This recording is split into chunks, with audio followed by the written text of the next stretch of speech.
नमस्कार मित्रवर्ग, म हुँ पण्डित मोहनानन्द घिमिरे र तपाईहरु हेर्दै हुनुहुन्छ धार्मिक मञ्च युट्युब च्यानल। मित्रवर्ग, आजको हाम्रो मुख्य प्रतिपादित विषय रहेको छ ब्रह्माजीको उमेर। कति हो ब्रह्माजीको उमेर? तर आज हामी केवल धार्मिक कुरा मात्र होइन, विशेष गरी धार्मिक भन्दा पनि वैज्ञानिक सिद्धान्तमा रहेर आज हामी कुरो गर्दैछौँ।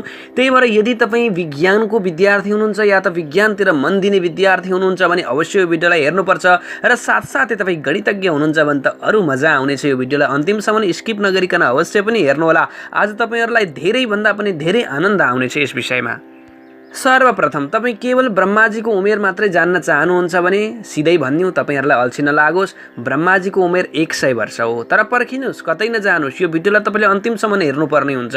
किन भन्दाखेरि 100 वर्ष त उमेर मान्छेको पनि कहिएको छ, जम्मा हो 100 वर्ष आयु नरको। त के हामी 100 वर्षका हुँदा ब्रह्मा पनि 100 वर्षका हुन्छन्, बुढा हुन्छन् या त के? कि त हाम्रो समय र ब्रह्माको समय मिल्दैन? के भन्न खोज्या हो? बिल्कुल सही कुरो मित्रवर्ग, हाम्रो समय र ब्रह्माको समय मिल्दैन।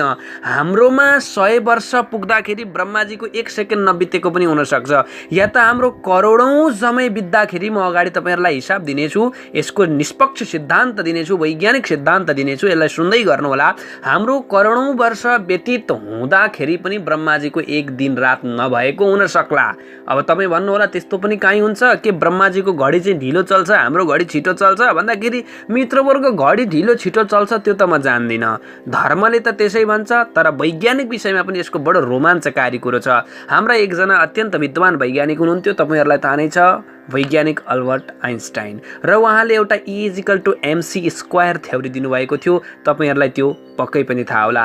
त्यहाँनेर रिलेटिभिटी अफ टाइमको थ्योरी पनि उहाँले दिनुभएको थियो, जसले यो भन्दथ्यो कि टाइम सबैका लागि सधैँका लागि एउटै एकनाश कहिल्यै हुँदैन। सबैका लागि, सम्पूर्णका लागि समय अलग अलग हुन सक्छ। जस्तै उदाहरणका लागि हामीहरूले के लिन सक्दछौँ भन्दाखेरि आजका वैज्ञानिकहरू जुन टाइम ट्राभलको सपना देखिरहनु भएको छ, अतीतमा जाने, भविष्यमा जाने सपना देखिरहनु भएको छ, यो टाइम अफ रिलेटिभिटीले गर्दा नै हो। यसैको सिद्धान्तलाई मानेर आजका वैज्ञानिकहरू के भन्नुहुन्छ भन्दाखेरि यदि हामी ब्ल्याक होलमा गएर बस्न सफल भयौँ, या त ब्ल्याक होलभन्दा अरू पर रहेका ग्रहहरूमा, त्यहाँभन्दा अर्को नयाँ स्थानमा, अर्को ब्रह्माण्डमा गएर हामी बस्यौँ भने त्यो ब्रह्माण्डमा गएर 1 सेकेन्ड 2 सेकेन्ड बस्दा पृथ्वीको करोडौँ जन्म व्यतीत भएको हुन्छ भनेर सिद्धान्तहरू दिएका छन्। र त्यही सिद्धान्त हाम्रो धर्मशास्त्रमा पनि अलिकति रहेको छ, जुन म अन्तिमसम्म अवश्य बताउने छु। ध्यान दिएर एकदम एकचित्त भएर श्रवण गर्नुभयो भने यो कुरोलाई बुझ्नुहुन्छ, नभए बुझ्न अलिकति कठिन हुन सक्छ। आउनुहोस् हाम्रो विषयलाई अगाडि बढाउँ। श्रीमद् भगवद् गीता अध्याय 8 श्लोक संख्या 17 मा भगवान भन्नुहुन्छ, सहस्त्रम युग पर्यन्तम अहर्यत ब्रह्मणो विदुः रात्रिम युग सहस्त्रान्तां तेहो रात्रविदो जनः भन्नुहुन्छ। अब यसैको अर्थमा म तपाईलाई सम्पूर्ण ज्ञान, सम्पूर्ण विज्ञान, सम्पूर्ण गणित सुनाउने छु, ध्यान दिएर श्रवण गर्नुहोला। जम्मा हामीसँग सत्य, त्रेता, द्वापर, कली 4 युग छन्। अब यी 4 युगको पनि अलग अलग उमेर कहिएको छ। जस्तो उदाहरणका लागि कलियुगको उमेर हो 4,32,000 वर्ष, द्वापरको उमेर हो 8,64,000 वर्ष, त्यस्तै त्रेताको उमेर हो 17,28,000 वर्ष, र सत्यको उमेर हो 34,56,000 वर्ष। यी भए हाम्रा सत्य, त्रेता, द्वापर, कली। अहिले हामी कलीको पनि एकदम सुरु स्थानमा छौँ। हामी आजको मितिमा यानि कि 22 मार्च 2018 का दिन जम्मा कलियुगको व्यतीत भएको वर्ष भनेको 5,118 वर्ष मात्रै व्यतीत हुँदैछ, जबकि कलीको उमेर 4,32,000 हो, 1 लाख पनि पुगेको छैन। हामी त एकदम कलियुगको सुरु फर्स्ट स्टेजमा मात्रै छौँ। हामी भर्खर कलियुग जन्मिँदै मात्र छ भने हुन्छ। त यी भए सत्य, त्रेता, द्वापर, कलीको उमेर। तर सत्य, त्रेता, द्वापर, कली यी 4टै व्यतीत भइसक्दाखेरि, एकचोटि व्यतीत भइसक्दाखेरि त्यसलाई 1 चतुर्युगी भन्दछ। सत्य, त्रेता, द्वापर, कली बराबर 1 चतुर्युगी, र 1000 चतुर्युगीको ब्रह्माको 1 दिन हुन्छ। ध्यान दिनु है, सत्य, त्रेता, द्वापर, कली यी 4टै एकचोटि व्यतीत हुँदाखेरि 1 चतुर्युगी बन्दछ। तर ब्रह्माजीको चाहिँ 1000 चतुर्युगी हाम्रो पृथ्वीमा बित्दाखेरि ब्रह्माजीको केवल एक दिन हुन्छ, रात परेकै छैन। अब अर्को 1000 चतुर्युगीको ब्रह्माको रात हुन्छ, यानि कि हाम्रो पृथ्वीमा 2000 चतुर्युगी व्यतीत भइसक्दाखेरि 2000 चोटि सत्य त्रेता द्वापर कली यस पृथ्वीमा व्यतीत भइसक्दाखेरि ब्रह्माजीको केवल एक दिन र एक रात भएको हुन्छ। यही हो रिलेटिभिटी अफ टाइम। यो बडो दिव्य कुरो छ। र यदि ब्रह्मलोकमा गएर 1 मिनेट बसेर पृथ्वीमा आउने हो भने पृथ्वीको कति वर्ष व्यतीत हुन्छ, गणितज्ञहरूले कमेन्टमा अवश्य पनि बताउनु होला। यो गणितज्ञलाई मैले छोड्दिएँ, तर मेरा हिसाबले पनि भन्ने हो भने पक्कै पनि त्यति वर्ष व्यतीत गरेर पृथ्वीमा आउँदाखेरि हामी कति हो कति भविष्यमा पुगेको हुन्छौँ त्यो गणना गणितज्ञलाई छोडिदिएको छु मैले। र यो तरिकाले ब्रह्माजीको जम्मा 100 वर्षको उमेर कहिएको छ भनेपछि अर्को गणितज्ञलाई मैले यो पनि छोडिदिएँ कि ब्रह्माजीको 100 दिन बित्दाखेरि पृथ्वीमा कति चतुर्युगी व्यतीत भइसकेको हुने रहेछ, कतिचोटि हाम्रो सत्य त्रेता द्वापर कली व्यतीत भइसकेको हुँदो। जम्मा आज हामी 5118 कलीको भोग्दैछौँ। अब कोही मित्रहरूले यो पनि भन्नु होला कि ब्रह्माजीको त्यस्तो एक दिन हाम्रो पृथ्वीको त्यत्रो व्यतीत हुँदाखेरि ब्रह्माजीको केवल एक र दिन रात मात्रै हुने त्यस्तो पनि सम्भव होला र भन्नु होला। अर्को कुरो, थ्योरीको कुरो त पर छोड्दिउँ, नजिकैको कुरो तपाईहरुलाई गर्दिउँ। जस्तो चन्द्रमामा पृथ्वीको 14 दिन व्यतीत हुँदाखेरि मात्रै चन्द्रमाको एक दिन हुन्छ, यानि कि चन्द्रमामा दिन र रात 14 दिनका हुन्छन्। 28 दिनको चन्द्रमाको दिन र रात हुन्छ, 14 दिनको दिन 14 दिनको रात। सूर्यको किरण 14 दिनमा मात्रै चन्द्रमामा सूर्य देखा पर्छ। त्यस्तै यदि शुक्रको कुरा गर्ने हो, भेनसको कुरा गर्ने हो भने पृथ्वीको 243 दिन बित्दाखेरि मात्रै शुक्रको एक दिन हुन्छ। यो त यही हाम्रो सोलर सिस्टममै यति कुरो छ भने ब्रह्मलोक यो कहाँको कुरो, सायद यो ब्ल्याक होल भन्दा पनि परको कुरो होला।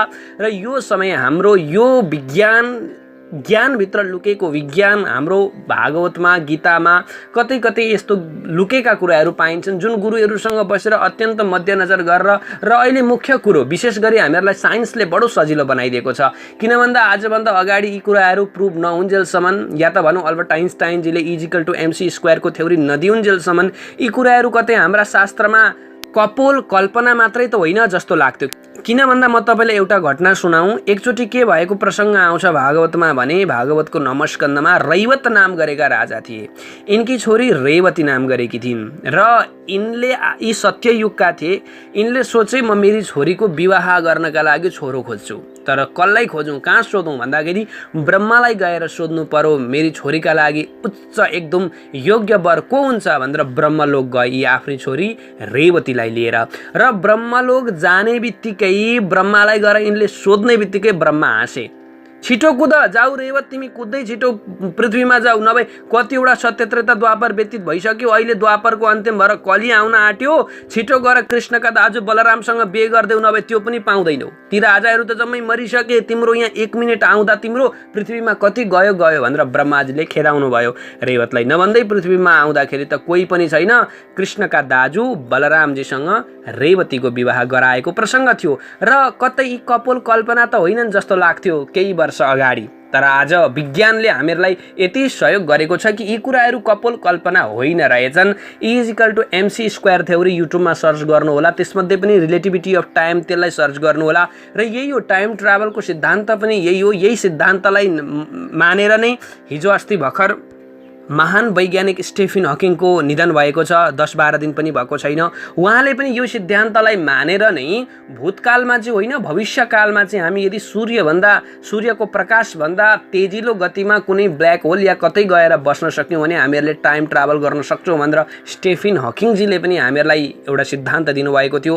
उहाँ जस्तो वैज्ञानिक हामीहरूले गुमाइसकेका छौँ, अल्बर्ट आइन्स्टाइनले पनि हामीहरूले गुमाइसकेका छौँ, तर उहाँका सिद्धान्त अहिले हामीसँग छन्। र हाम्रा शास्त्र पनि केवल कपोल कल्पना मात्रै होइनन् होला यी कुराको भन्ने ती शास्त्रले हामीहरूलाई प्रमाण दिन्छ मित्रवर्ग। मैले अघि नै भनेको थिएँ आज विशेष गरी धार्मिक भन्दा पनि वैज्ञानिक कुरा धेरै हुन्छन्। पक्कै पनि तपाईहरुलाई यो कुरो मन पर्यो भन्ने मलाई लागेको छ, तर मित्रवर्ग एकचोटि दुईचोटि मात्र हेरेर यो भिडियो तपाईले पक्कै बुझ्नुहुन्न। 2, 4, 5, 10 चोटि सम्म यो भिडियो तपाईले दोहोर्याउनु पर्ने हुन्छ बुझ्नका लागि। र केही बुझ्नु भएन भने अवश्य पनि मलाई कमेन्ट गर्नु होला। हुन त म वैज्ञानिक होइन, केवल साइन्स मन पराउने विद्यार्थी हुँ, चाख राख्ने विद्यार्थी विद्यार्थी हुँ र के थोरै धर्मको पनि यसो गुरु परम्पराबाट यसो प्रसाद पाएको हुनाले जान्ने भएर प्रवचन दियो यसले भन्ने नसम्झिनु होला। म तपाईँहरूको भाइ, म तपाईँहरूको छोरो, नाति समानको मान्छे। मैले जानेको कुरो तपाईँहरूलाई पनि यस युट्युब माध्यमबाट, फेसबुक माध्यमबाट तपाईँहरूलाई पनि जानकारी दिँदा मेरो के नै बिग्रिन्छ होला र यदि मैले जानेको छुइनँ भने पनि गुरुहरूले मलाई कमेन्ट गरेर तिमीले यहाँ चाहिँ बिगार्यौ भन्नुहुन्छ। मैले पनि ज्ञान पाउनेछु अवश्य र मैले जानेको तपाईँहरूले पाउनुहुनेछ। देवान् भावयतानेन ते देवा भावयन्तु वा परस्परम भावयन्तः श्रेयम परमवाप्स्यतः। परम श्रेयलाई प्राप्त हुने यही तरिका थियो र मैले तपाईँहरूलाई अवश्य मैले जानेको कुरो बताइसकेको छु। र मित्रवर्ग, तपाईँहरूले पनि मलाई लाइक र कमेन्ट सेयर गरेर मेरो हौसलालाई अगाडि बढाउनु हुनेछ भन्ने मैले पक्कै पनि आशा गरेको छु। र यो भिडियोलाई अन्तिमसम्म हेर्दै हुनुहुन्छ भने अवश्य पनि कमेन्टमा गएर ब्रह्मणे नमः लेख्न नबिर्सिनु होला।